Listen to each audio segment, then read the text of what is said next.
quando a instituição gera valor, quando você, com o seu trabalho social, consegue gerar valor para os seus apoiadores ou seus candidatos a apoiadores, o apoio é natural, o apoio é muito mais simples, o apoio é orgânico. A jornada para a sustentabilidade financeira é cheia de atalhos e obstáculos. Quando você sabe o caminho a seguir e os obstáculos a evitar, a sua jornada fica muito mais clara. E esse é o objetivo desse programa da Rede Nacional de Aprendizagem. Eu me chamo Alexandre Fernandes e seja bem-vindo à jornada para a sustentabilidade financeira. E aqui, gente, obviamente eu estou falando em cima da minha experiência, estou em cima da minha observação, né, nesse nosso trabalho aqui através da Rede Nacional de Aprendizagem. Né, a gente trabalha apoiando e ajudando instituições do Brasil inteiro a conseguirem alcançar sustentabilidade financeira, conseguir se livrar do pires na mão e ter um terceiro setor mais fortalecido, para a gente poder viver a nossa missão com plenitude, a gente poder fazer o que a gente mais gosta, que é gerar impacto social, transformar a vida, né, de crianças, adolescentes, adultos, animais, não importa. Então é o seguinte, gente, eu falei de 3 tipos de travas que eu vejo que é o que mais atrapalha as instituições do terceiro setor alcançarem a sua sustentabilidade financeira, ou como eu tenho falado aqui, a sua autonomia financeira. E a primeira trava é uma trava que tem a ver com uma trava de crença. A gente, né, todo mundo acredito que sabe que a gente é composto, a gente carrega um sistema de crenças e várias crenças são limitantes, que limitam o nosso progresso, a nossa evolução, porque a gente acredita que é de alguma forma. Então, essa trava de crença a gente acabar acreditando, né? A gente entra no terceiro setor, e isso, gente, não tem nada de errado com isso, pelo amor de Deus, isso é muito comum. Eu passei por essa fase, que é a gente entrar no terceiro setor de uma maneira muito romântica, muito apaixonada. Quem vem para o terceiro setor, quem é, vamos dizer assim, raiz no terceiro setor, não vem aqui entendendo isso aqui como um negócio, não vem aqui para ganhar dinheiro. Pelo contrário, você vem por causa de um chamado, você vem para cumprir uma missão.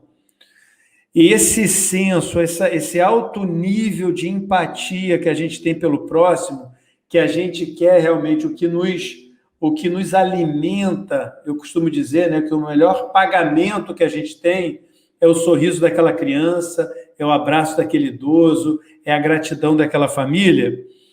A gente vem de uma maneira muito romântica, acreditando que as pessoas e as empresas vão apoiar a sua instituição, a sua causa, por benevolência, por caridade, por filantropia. E a gente se depara com um cenário completamente diferente, um cenário muito escasso de oportunidades, espaço de falta muito apoio no terceiro setor. A gente vê um ambiente escasso de apoio, de fontes de financiamento, por aí vai. Então, a gente tem esse choque, né? E a gente tem uma dificuldade de se livrar dessa crença. A gente costuma seguir um pouco aquela receita de bolo que quando a gente começou lá, quando eu comecei há 20 anos atrás, era a receita de bolo que funcionava. Era trabalhar com captação de recursos, era procurar editais, fazer parceria com o poder público, né, ter doadores, enfim, ter uma série de modelos que, quando eu comecei há 20 anos atrás, funcionavam razoavelmente bem. Bem, hoje nós temos um cenário completamente diferente.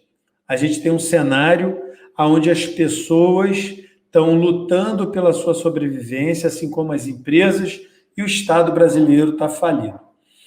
Então, assim, a gente vive uma crise política, a gente vive uma crise econômica, e a gente sofre, né, com essa dificuldade de conseguir apoio. Por isso que a gente vive de pires na mão.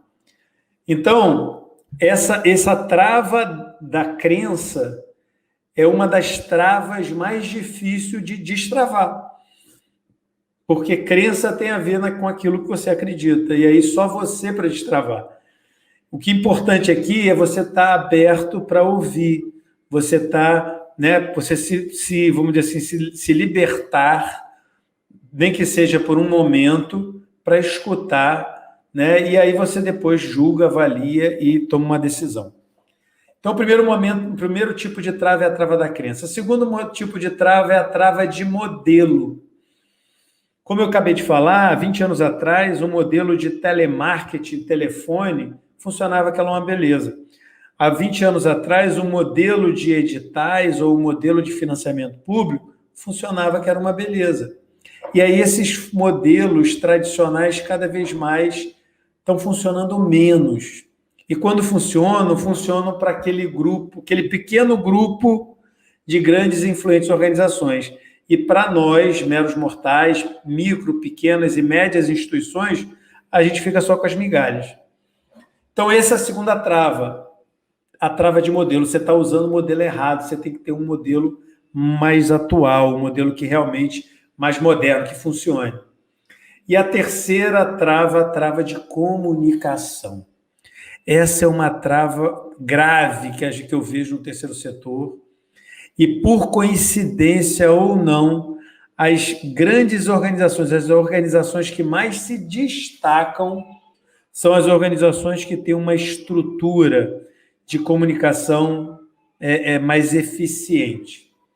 Se você vê, por exemplo, o Viva Rio, no Rio de Janeiro, a Gerando Falcões, o Instituto Ayrton Senna, a própria Cruz Vermelha, Médicos Sem Fronteiras, Greenpeace, você pega esse seleto grupo, eu estou falando aqui alguns de cabeça, você vê que uma coisa que eles trabalham muito bem é a comunicação. Porque, segundo o nosso querido, nosso saudoso Chacrinha, que era um grande comunicador, quem não se comunica se trumbica. E aqui eu quero jogar luz nesse ponto cego que muitas instituições passam. E eu passei por isso por muitos anos, entendeu? Eu sofria com esse ponto cego da mesma forma. Porque, veja só o contrassenso. A gente tinha muito orgulho, sempre teve muito orgulho do trabalho que a gente fazia, do impacto que a gente gerava. A gente tinha muita segurança no que a gente podia gerar de transformação social. Tipo assim, me dá os meios que eu me garanto. A instituição, a equipe, todo mundo, a gente vai para dentro do território e faz bonito. Só que a gente não sabia como conseguir os meios. A gente ficava de pires na mão, batendo de porta em porta, para conseguir alguém que apoiasse a nossa instituição. Conseguisse um apoio da prefeitura, do governo do estado, um projeto federal, conseguir uma empresa que apoiasse. Porque o nosso foco, naturalmente, não está na comunicação, não está nessa estratégia de como buscar esse recurso. O nosso foco está na nossa atividade fim. Tem alguma coisa errada com isso? Claro que não. E você precisa, sim, ter uma capacidade absurda de entrega lá na ponta. Você precisa ter um compromisso visceral com aquilo que você vai gerar de transformação, o projeto que você vai executar. Agora, não cai do céu, o apoio não cai do céu. A gente tem que fazer esse alinhamento aqui de expectativa. Eu não vim aqui para te ensinar uma fórmula mágica, eu não vim aqui para falar para você que você precisa, na verdade, contratar uma consultoria, enfim, você precisa se tornar mais autônomo. E é por isso que eu tenho falado de autonomia financeira. Porque o processo de conquistar essa autonomia tem a ver com você ter o conhecimento, a habilidade para você poder realmente posicionar a sua instituição fazer uma comunicação da sua instituição que realmente atraia apoiadores. Por quê? Porque na hora que você, né, implementar o que eu vou te falar, o que eu estou te falando aqui, você vai ver que funciona. Tem funcionado para mim há muitos anos e tem funcionado para várias instituições que eu tenho ajudado, tá? E aí é um novo mundo que se abre. Porque quando você alcança essa autonomia financeira, quando você domina, né, o que eu chamo de protocolo da generosidade, você acaba conseguindo plugar na sua comunicação, nas suas campanhas, modelos de financiamento, modelos de monetização. Vamos lá, modelos de monetização desse processo, dessa campanha que você está fazendo, dessa comunicação que você está construindo. E aí, no nosso caso, no terceiro setor, eu estou falando do que eu chamo de comunicação afetiva. Comunicação afetiva. O que é isso, Alexandre? Comunicação afetiva. O que você quer dizer com isso? E aqui eu preciso que você preste muita atenção. Talvez você já tenha escutado eu falar sobre isso, talvez você não tenha escutado falar sobre isso, mas é importante eu te dar esse contexto. Eu estou desde 2015 para 2016. Eu sempre falho nessa data exata.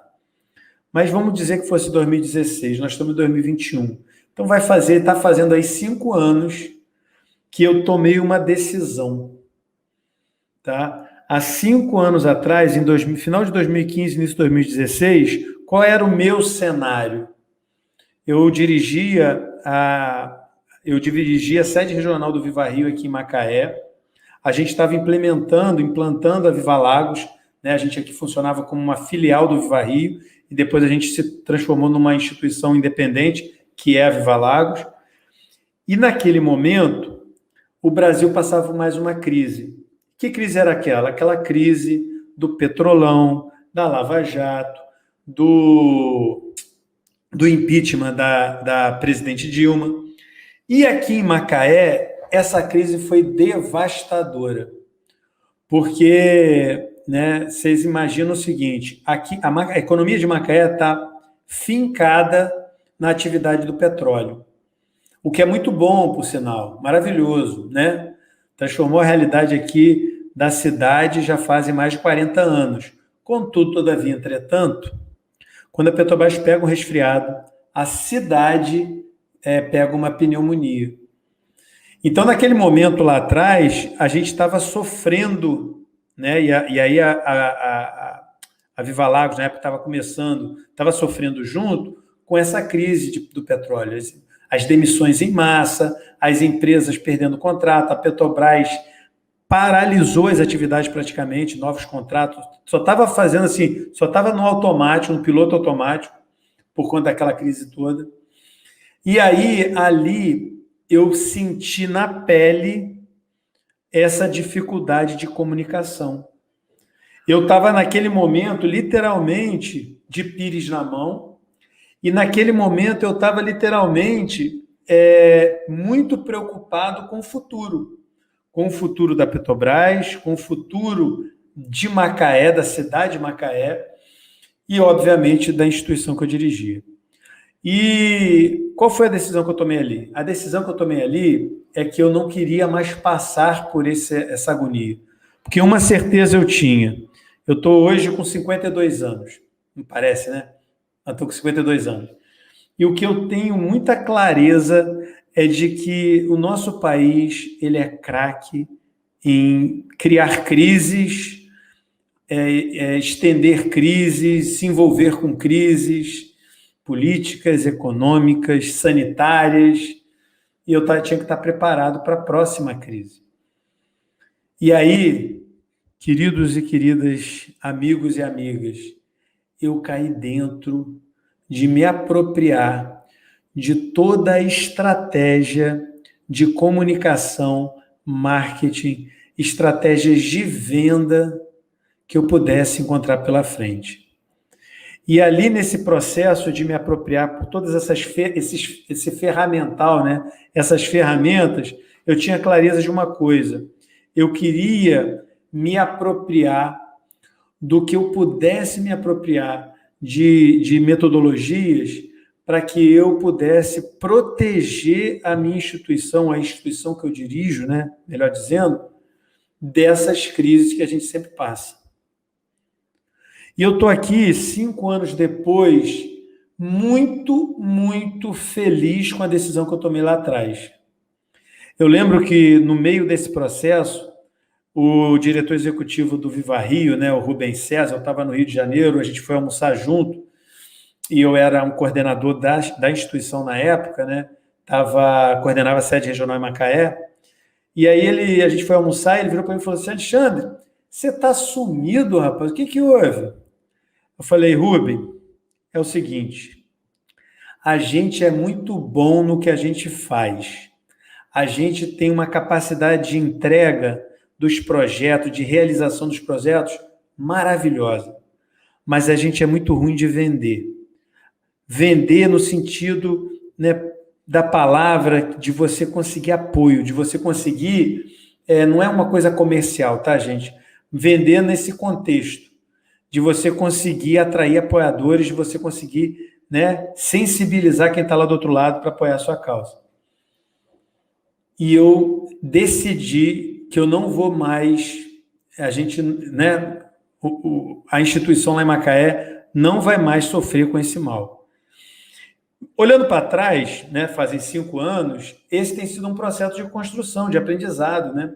Muita coisa, muita cabeçada, muita coisa deu certo, muita coisa deu errado, muitas vitórias, muitas derrotas, mas hoje eu me sinto muito mais maduro para poder falar o que eu vou falar para vocês, tá?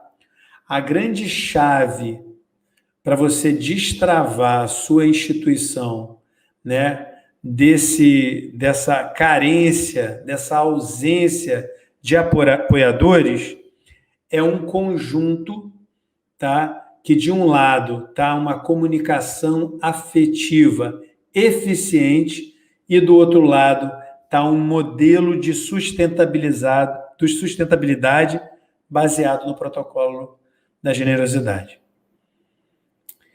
Então vamos lá. O que eu posso falar para vocês com muita clareza aqui para vocês poderem sair daqui dessa aula já tendo assim uma visão do caminho que a gente juntos tem para percorrer.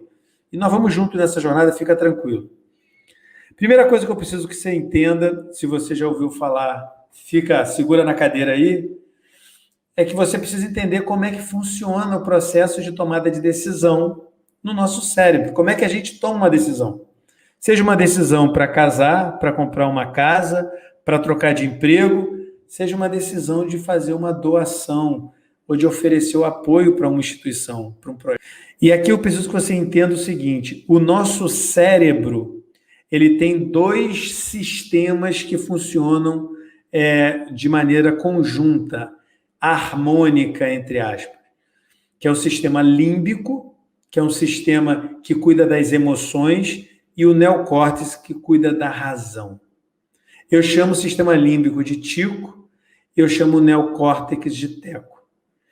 E um dos processos mais difíceis para a gente passar, para o nosso cérebro passar, é o processo de decisão. Tomada de decisão. Qualquer tomada de decisão, a gente gasta muita energia. E o cérebro detesta gastar energia. Ele gosta de poupar energia. Então, o que acontece aí? Você precisa ajudar o cérebro do seu candidato apoiador a tomar a decisão que seja boa para a sua instituição, que é a decisão do apoio. E como é que a gente faz isso, gente? A gente faz isso através da comunicação afetiva, num primeiro momento, e no segundo momento, com um modelo de sustentabilidade baseado no protocolo da generosidade.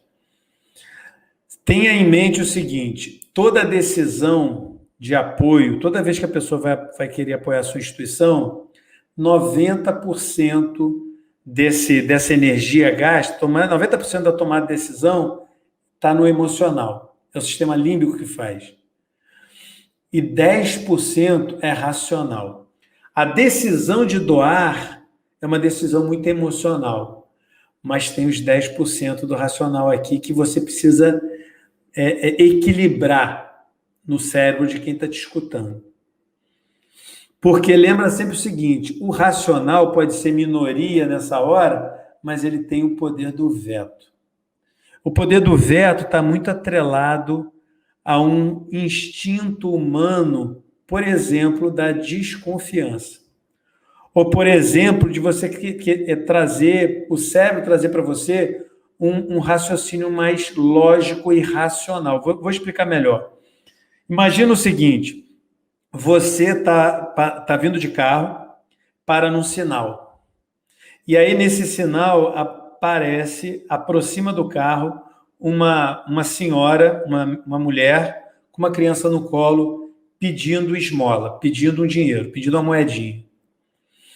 E aí, dependendo daquela cena, de como você é abordado, do dia que você está passando, você pode se sensibilizar com aquela cena e você vai procurar a moedinha, vai procurar um dinheiro para doar para aquela pessoa.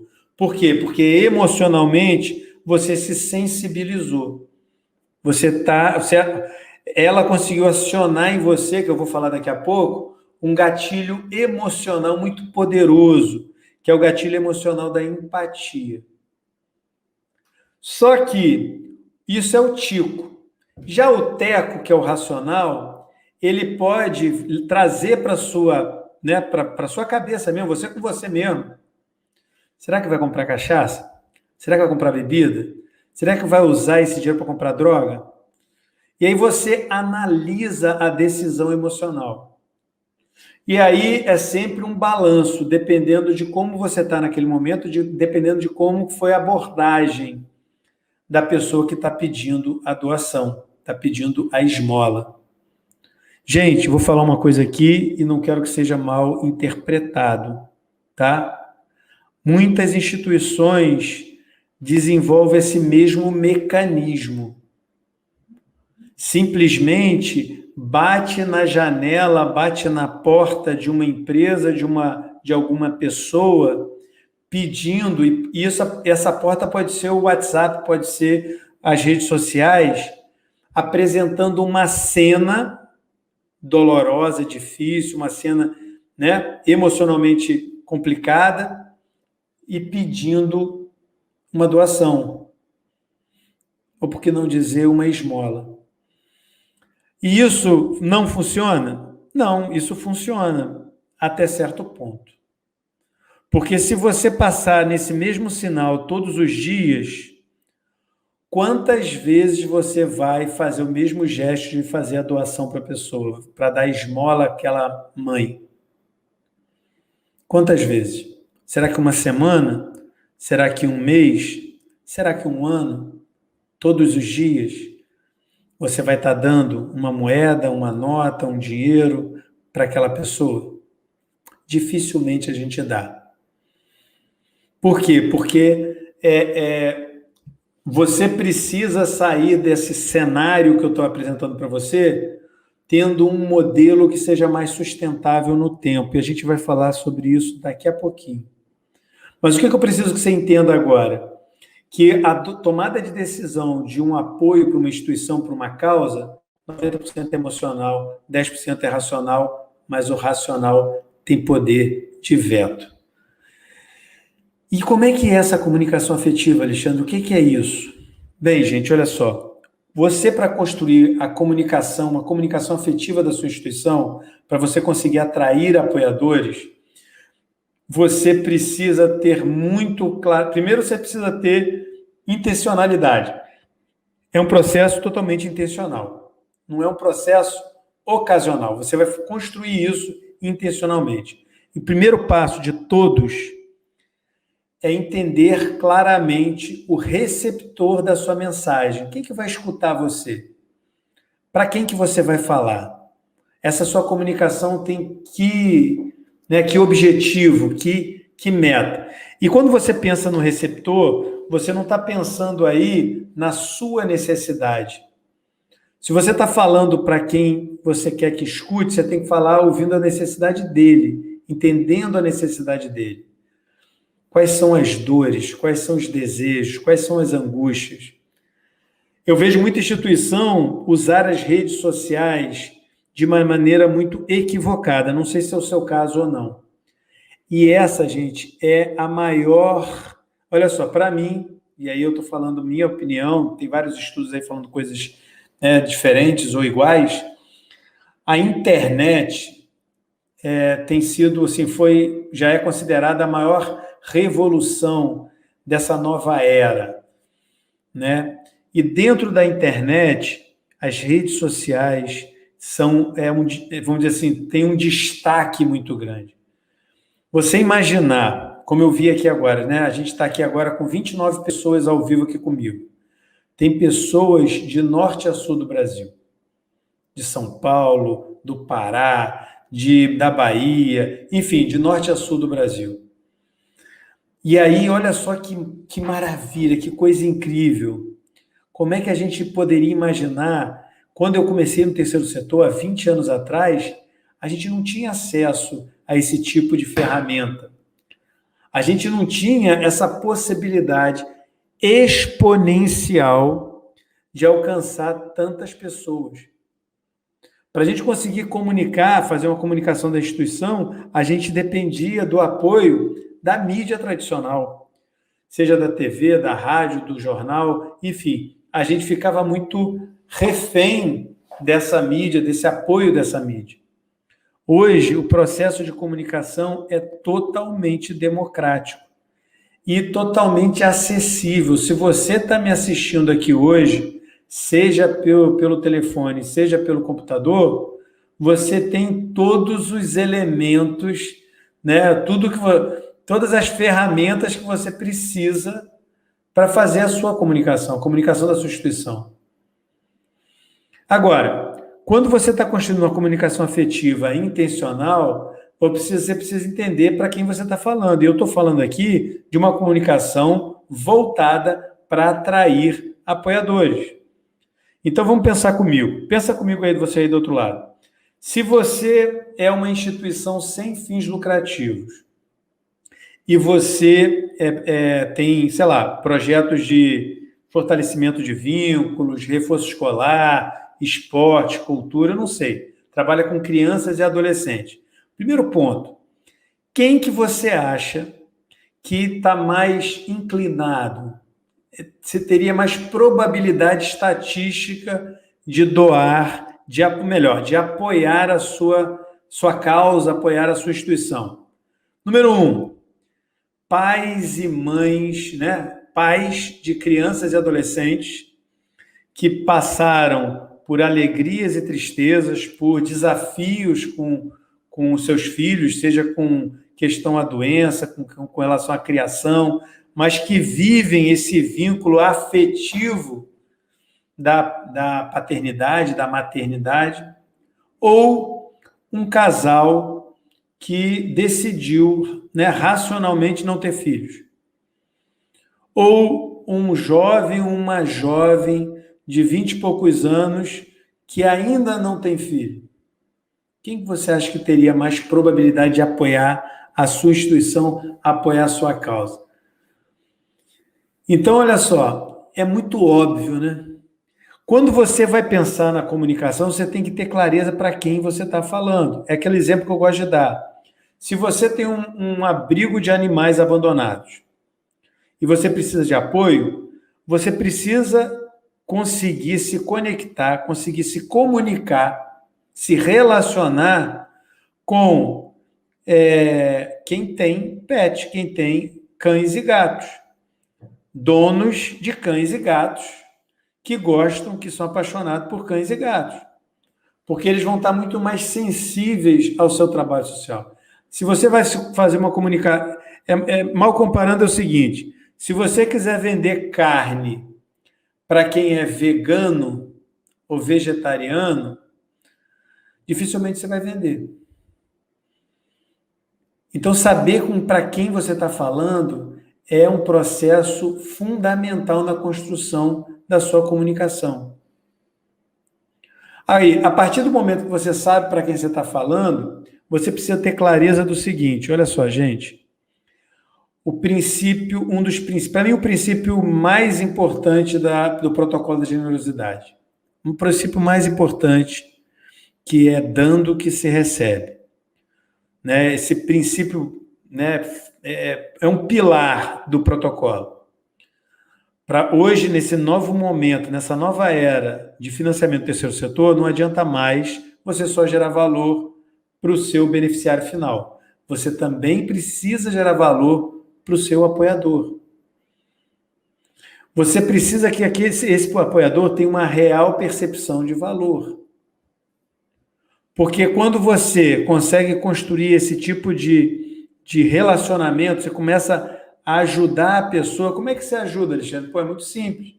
Se você está falando vamos dizer, você está se comunicando pelas redes sociais, eu gosto sempre de dar um exemplo do abrigo de animais que tem aqui em Macaé, que postou lá na página do Instagram, eu acho, do Facebook, sei lá, deles, no dia do Réveillon. Eles postaram, fizeram um post, fazendo tipo um checklist, vários pontos, uma relação de cuidados para você ter na noite de Réveillon com relação aos fogos, para você proteger os seus animais que ficam muito estressados, que entram em agonia, em sofrimento por conta do barulho dos fogos. E eles deram várias dicas ali muito interessantes e eu apliquei, né, essas dicas, eu coloquei isso em prática. E eu te digo, foi o melhor Réveillon que eu lembro de trovão, que é o Bacê, o cachorrinho aqui de Mateus, meu filho. Então, o que acontece? Quando você... E aí, o que aconteceu na prática? Uma coisa simples, né? O canil, né, o abrigo de animais, estava acostumado a lidar com esse problema. Eles foram lá e fizeram lá um postzinho relacionando os cuidados que eles tomam com os animais deles. Eles compartilharam um aprendizado que eles tinham. E aí, com isso, me ajudou, gerou valor para mim. Então, o que acontece, gente? Quando a instituição gera valor, quando você, com o seu trabalho social, consegue gerar valor para os seus apoiadores, ou seus candidatos a apoiadores, o apoio é natural, o apoio é muito mais simples, o apoio é orgânico. Por quê? Porque eu vou falar daqui a pouco de gatilhos emocionais, e gatilhos emocionais é algo muito poderoso. Então, vamos lá. Você precisa, né, para você destravar a sua instituição e conseguir atrair apoiadores, você precisa dessa ferramenta maravilhosa que a gente tem, que é você poder saber se comunicar. Você conseguir, né, produzir conteúdos pelas suas redes sociais, por exemplo, né, seja em grupo do WhatsApp, seja no Facebook, seja no Instagram.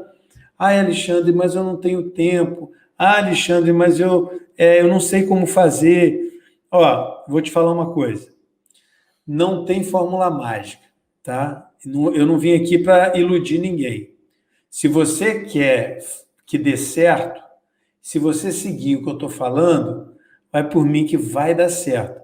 Por que eu estou afirmando isso? Porque dá certo para Viva Lago, para a instituição que eu dirijo, dá certo para a RNA, dá certo para várias instituições que fazem parte da RNA, que eu ajudo na RNA. Por que não vai fazer certo para você? E é muito mais simples, gente. A gente que tem esse senso de perfeição, de querer fazer um negócio todo bonitinho. Eu costumo dizer que quanto mais tosco, melhor. Quanto mais autêntico, quanto mais melhor. Por que é melhor? Porque quando você faz a coisa raiz mesmo, sem edição, sem nada disso, mas que você passa uma mensagem valiosa, o que importa é a mensagem. E aí, quando você tem um vídeo meio tosco, meio caseiro, você faz no celular, as pessoas acreditam porque fica verossímil. As pessoas, né, percebem que é algo autêntico. E a gente já está... quem normalmente está aqui comigo não é nenhuma criança, não é nenhum, né, garoto ou garoto. A gente já tem uma grande estrada, a gente já tem né, uma certa dose de cabelo branco. Eu tenho pouco cabelo branco, mas está começando aqui, tá vendo? E aí, com esse nosso momento de vida, a gente já passou da fase da vergonha. Se você vem aqui para as redes sociais para falar com o coração, falar o que você acredita, falar com, né? Falar com alma, falar com... Quem está do outro lado vai te ouvir. E quem não te ouvir, está tudo bem. São mais de 140 milhões de brasileiros conectados nas redes sociais. Você não precisa que todo mundo te escute. Você precisa encontrar o seu nicho. Você precisa construir a sua tribo, a sua comunidade. Enfim, e no final isso pode ser um processo muito gostoso de fazer. Quando eu não faço a live por algum motivo de força maior, eu sinto falta. Eu sinto falta de estar aqui com vocês, compartilhando, conversando, trocando, mexendo com o Luiz Cláudio, brincando com a Luzia, né, falando com a Terezinha. A gente vai criando um relacionamento. Então, o que acontece?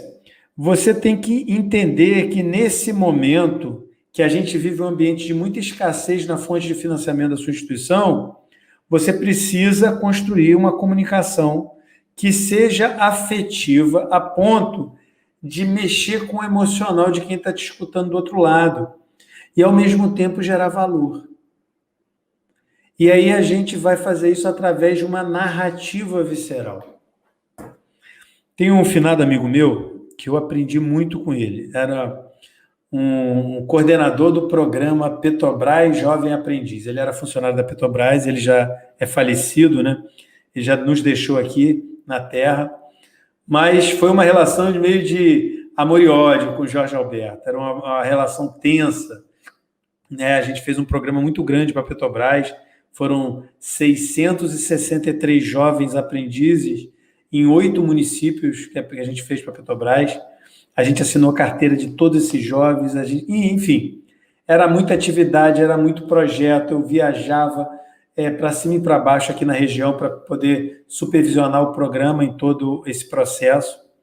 Mas aprendi muito com o Jorge Alberto. E o Jorge Alberto falava para mim o seguinte: Alexandre, quem conta uma história, quem conta a história, controla a narrativa. Vou repetir. Quem conta a história, controla a narrativa. Olha só que simples e que poderoso. Porque, na verdade, a gente precisa, e aí eu estou falando, né, obviamente, para a gente fazer isso com toda a integridade do mundo, né? Mas você precisa, né, construir uma narrativa sobre o trabalho que você faz, sobre a bandeira que você carrega, de uma forma que quem está te escutando veja aquele assunto com os seus olhos. A construção de narrativa é quando você conta uma história, quando você faz uma comunicação que as pessoas pegam os seus olhos, sua lente, e enxergam aquele problema com a sua lente. E aí vamos lá. Quando você conhece para quem você quer falar, você vai ter mais facilidade de a pessoa colocar a sua lente, porque ela está mais sensível com aquele tema. É aquela história de você falar por exemplo, no final de maio a gente tem a semana contra, eu não sei o nome certo, vou falar aqui, talvez eu erre, mas é a semana de combate à violência contra crianças e adolescentes. Contra a violência, abuso da criança e adolescente. É algo assim. Acho que dá para entender o que eu falei. E aí, vamos supor que você vai fazer uma campanha, né, sobre isso. Vamos supor que a sua instituição trabalha nessa linha de fortalecimento de laços, de proteção de direitos e tudo mais, junto às crianças e adolescentes da sua comunidade, e você vai fazer uma campanha com relação a isso, né? E aí, sei lá, pode ser uma rifa, pode ser uma pizza, pode ser uma feijoada, pode ser o que for. Um bazar, não importa. O tema daquela semana é o enfrentamento à violência contra criança e adolescente. Agora, o que você precisa? Você precisa construir uma narrativa que a pessoa que está escutando do outro lado coloque os seus olhos. entenda, né, por que para você é tão caro esse assunto. Porque é engraçado isso, mas quanto pior uma determinada situação, muita gente dá um distanciamento. Não quer nem ver e nem ouvir. Tipo assim, aquilo não me pertence. E você precisa, com a sua comunicação, ativar o gatilho emocional da empatia ou o gatilho emocional da solidariedade. E como é que a gente faz isso? A gente faz isso através da comunicação. Simples assim. Por exemplo, vou dar um exemplo meu, tá? A gente tem trabalhado no último ano na construção da Rede Nacional de Aprendizagem. A RNA é uma rede que tem uma abrangência nacional, que junta micro, pequenas e médias instituições que têm como valor e como missão salvar a vida de adolescentes e jovens, qualificando eles, inserindo eles no mundo do trabalho. Essa é a narrativa que eu construí para a RNA e, através dessa narrativa, eu atinjo, afeto, eu alcanço muitas instituições que têm essa mesma visão, que compartilham esse mesmo desejo, que enxergam com a minha lente, com os meus olhos, veem as coisas da mesma forma, entendem da mesma forma. Quando a gente vai fazer um workshop, uma semana da sustentabilidade financeira, por exemplo, o que eu falo? Eu falo assim, se você dirige uma instituição sem fins lucrativos e sofre com a falta de apoio, sofre para conseguir manter ela funcionando dignamente, eu quero te dizer que eu sei muito bem o que é isso. Eu sei muito bem porque eu já estive aí onde você está. Mas há 14 anos atrás eu encontrei um modelo de sustentabilidade que permitiu que a minha instituição a instituição que eu dirijo se tornasse 100% sustentável, sem depender de recurso público ou da incerteza das doações. Quem já ouviu um anúncio desse, né? Já estou treinadinho. O ponto aqui, o que é? O ponto aqui é que toda essa narrativa foi construída intencionalmente para poder criar, né, para a gente poder usar um gatilho mental da similaridade. Quando eu falo, eu sei o que é isso, eu já estive aí onde você está, eu estou me tornando similar, o que é verdade, eu já estive lá, eu já estive a um passo a fechar a instituição. A gente já tinha tomado a decisão de fechar a instituição aqui em Macaé. Então, toda a construção da comunicação afetiva, da narrativa visceral, ela é baseada no uso dos gatilhos emocionais e de uma construção de narrativa que tenha que fazer sentido para quem está te escutando, né? E que queira também gerar um determinado resultado lá no final. Vou te dar um exemplo, tá? Que eu já dei em outra live, vou repetir aqui para vocês. Eu tenho 3 filhos, né? 2 filhos, o Igor e a Júlia do primeiro casamento e o Matheus do segundo casamento. O Igor tem 23 anos, a Júlia tem 27 e o Matheus tem 9. E agora, nessa nova, né, nessa novo projeto aí de família, que eu sou apaixonado, enfim, pela minha esposa, por Matheus e tudo mais, a gente enfrenta um desafio com o Matheus, entre vários. Por exemplo, que o Matheus tem um problema sério com a alimentação.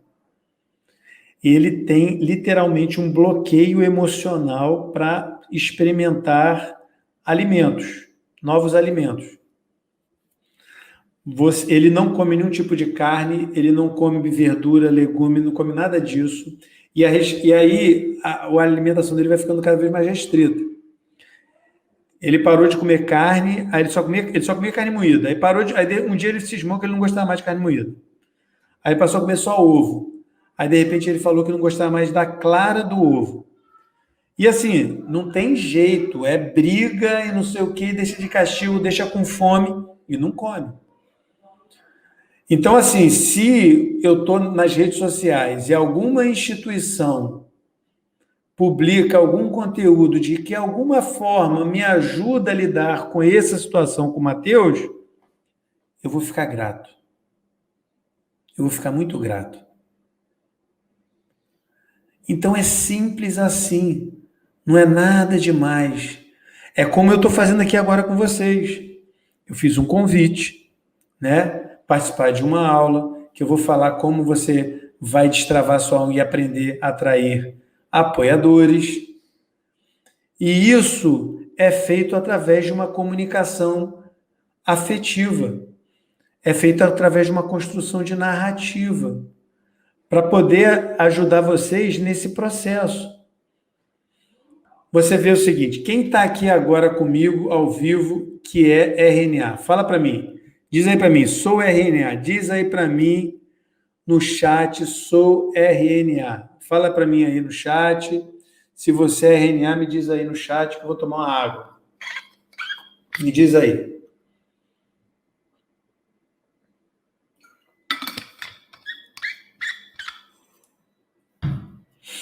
Fala para mim no chat, quem for da RNA, me diz aí, sou RNA. Aí, ó. Começou a aparecer. Nilva, sou RNA. Maria, sou RNA. Luciano Nogueira, sou RNA. Ana Cleuma, sou RNA. Maria Cristina, sou RNA. Então, gente, olha só. Todos os alunos que eu tenho na Rede Nacional de Aprendizagem são pessoas que viram valor naquilo que eu mostrei, naquilo que eu falei, naquilo que eu ensinei. E fizeram um investimento para estar na RNA. Acreditaram nesse projeto, acreditaram nessa proposta, mas foi graças à comunicação que eu fiz. Tudo começa pela comunicação.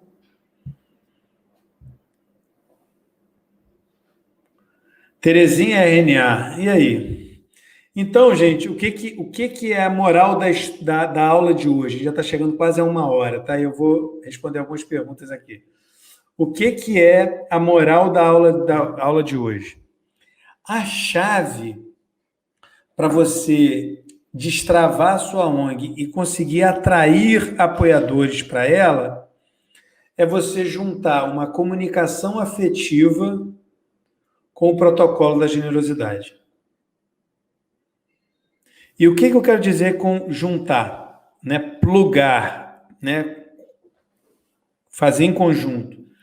É porque uma vez que você sensibilizou, que você afetou aquele, né, candidato apoiador, você tem que ter um processo para converter aquele simpatizante em apoiador. Vou dar um exemplo claro para vocês, como eu falei. Eu estava lá, né, na véspera do Ano Novo, e aí chegou aquela postagem para mim do abrigo de animais. Eu fui e fiz aquela coisa e fiquei grato pela ajuda, tá, que o abrigo me deu. E aí eu virei um simpatizante. Eu simpatizo com a causa, eu simpatizo com o trabalho deles, eu gosto, eu tenho maior simpatia pelo trabalho que eles fazem, só que eles não têm um processo de trazer você como simpatizante para se tornar ele apoiador usando o protocolo da generosidade. Sabe como é que eles fazem? Eles ficam todo dia, o dia todo, pedindo doação. É brincadeira não, é todo dia, o dia todo pedindo doação. E às vezes de forma mais agressiva, às vezes de forma menos agressiva. E aí você doa uma vez, você doa 2 vezes, você doa 3 vezes, mas você não doa 10 anos. Agora, se eles tivessem, vou dar uma dica para vocês, se eles tivessem um processo para poder trazer o simpatizante, que é dono de um cãozinho, como eu tenho aqui o Trovão que eu falei, para participar de uma área de membros, para participar de uma comunidade de amantes de animais, aonde eles estariam orientando as melhores práticas para eu cuidar do Trovão. Como é que você faz para o cachorro não roer móvel? Como é que você faz para o cachorro não ficar latindo para tudo? Como é que você faz para poder o cachorro não fazer xixi em todo canto? Como é que você faz para poder, se o cachorro tiver questão de alimentação, qual é a melhor ração para o tipo de cachorro que você tem? Gente, é infinito. Se ele tivesse um programa, uma comunidade para pessoas que amam cãozinho, que nem, né, aqui em casa, o Trovão, que minha mulher fala que é membro da família. Aí Matheus chama, Matheus é o dono do cachorro, né? Aí é o pai dele, Andréia, minha esposa, é a mãe, mas eu não sou avô, não, eu sou o tio, tá? Então, assim, é óbvio assim. Se essa instituição tivesse né, se ela fizesse um processo e me convidasse para, através de uma doação mensal, de uma associação, né, a pessoa entrasse nessa comunidade, aonde uma vez por semana, né, vai ter um conteúdo novo, uma vez por mês, que vai ter vai ter debates, vai ter, né, de repente, uma palestra com um adestrador, vai ter as melhores práticas, enfim, aí faz um e-book, enfim, os caminhos são infinitos nesse processo. E aí, o que você precisa? Você precisa ter clareza disso. Você faz um processo de comunicação afetiva, sensibiliza o seu simpatizante, e aí depois converte ele para apoiador. Você tem que ter um processo para fazer isso. Quem gostaria aí de entender, de ver, de botar a mão na massa e construir um processo desse? Um processo para a construção da comunicação afetiva a um modelo do protocolo da generosidade. Fala aqui para mim no chat. Me diz aí quem gostaria de aprender como fazer isso na prática.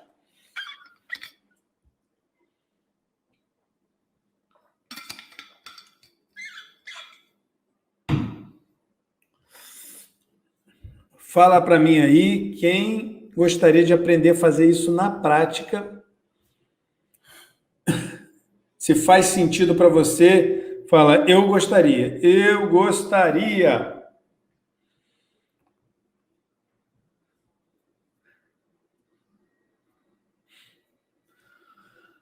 Ana Cleuma, eu. Nilva, eu gostaria. Terezinha, eu. Maria Soares, eu gostaria de aprender na prática. Maravilha, gente, maravilha. ONG Mão Amiga, gostaria. Então, olha só. Josué gostaria.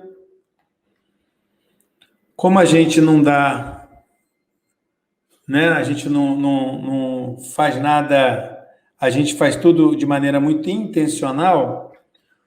Na próxima quinta-feira, depois de amanhã, às 5 da tarde, nós vamos ter uma masterclass. E essa masterclass, ela é sobre isso. Olha que maravilha. Nessa masterclass, eu vou colocar assim, a mão na massa para vocês verem como é que é o processo de construção da comunicação afetiva, construção da sua narrativa visceral, construção e como você pluga isso num modelo de sustentabilidade, baseado no protocolo da generosidade. Quinta-feira. E aí, ó, eu coloquei no chat, vou até fixar aqui para vocês verem. Não, peraí. Aqui, ó.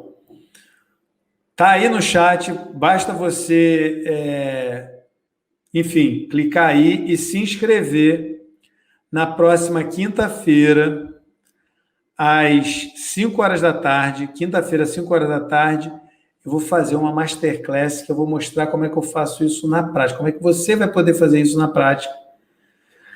Eu quero saber quem vai estar comigo aí na próxima quinta-feira, quem vai estar comigo aí nessa masterclass, quem já se inscreveu, quem vai se inscrever, para a gente poder realmente fazer a diferença aí.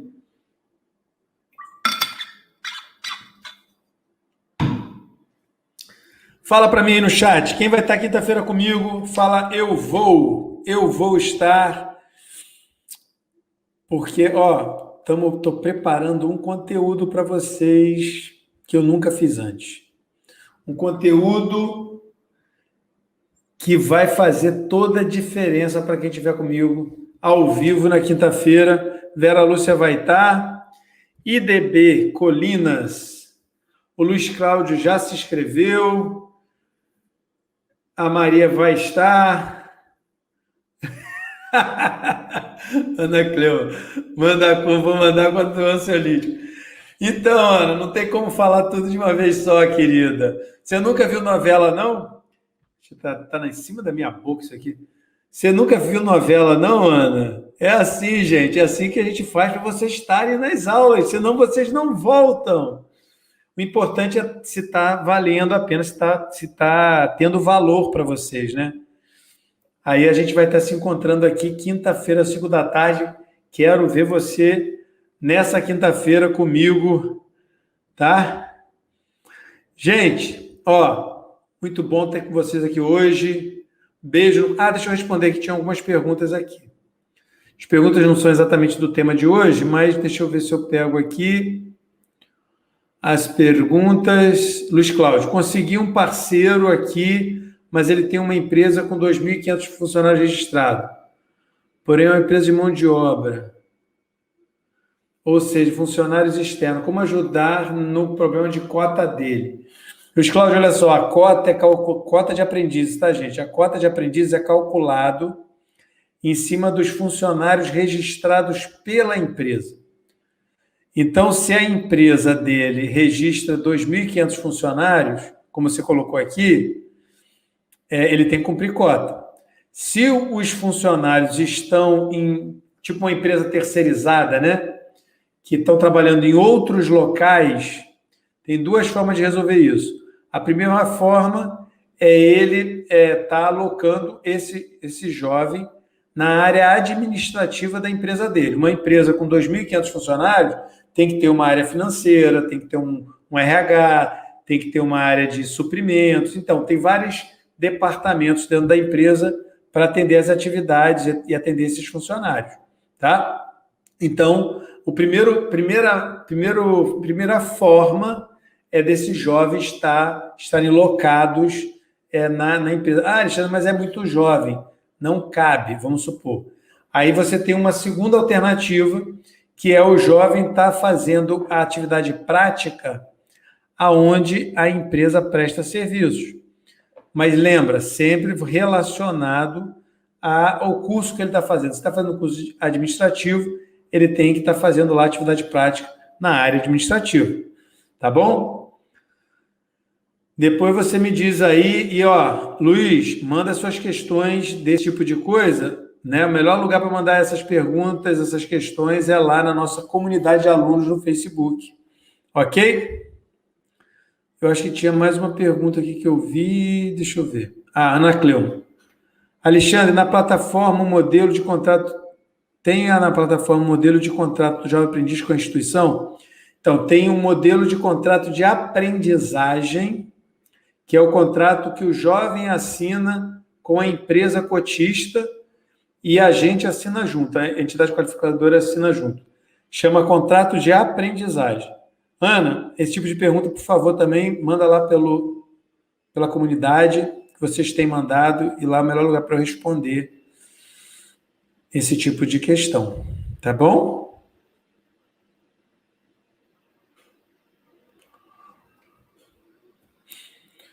Ele não consegue atender a cota de 5% de trabalho com mão de obra externa. Como solucionar? Então, eu respondi, né, Cláudio? Luiz, eu já respondi, né? ONG Mão Amiga, até agora não tive resposta de documentações para fazer cadastro. Até agora não obtive resposta das documentações para fazer cadastro para receber menores aprendizes. Mão Amiga, eu não entendi a pergunta, tá? Resposta de quem? Resposta da RNA? Resposta da onde? Faz o seguinte, manda para mim lá pela comunidade do Facebook para a gente poder resolver isso. Toda a documentação, né, para você poder fazer o cadastro do Ministério do Trabalho está lá na área de membros, Você já entrou na área de membros? Tá bom? Gente, ó, quem é aluno da RNA, manda lá pela comunidade do Facebook, a gente responde por lá. É o melhor lugar para poder estar respondendo vocês. Tá? Aqui é uma live aberta, tem gente que é aluno, tem gente que não é aluno. Tá bom? Aí a conversa mais de cozinha. Tá? Espero vocês até quinta-feira na Masterclass. Estamos preparando essa Masterclass com muito carinho. Vou ficar muito feliz de encontrar vocês lá. Valeu, gente. Fica com Deus. Vamos junto, gente. Valeu.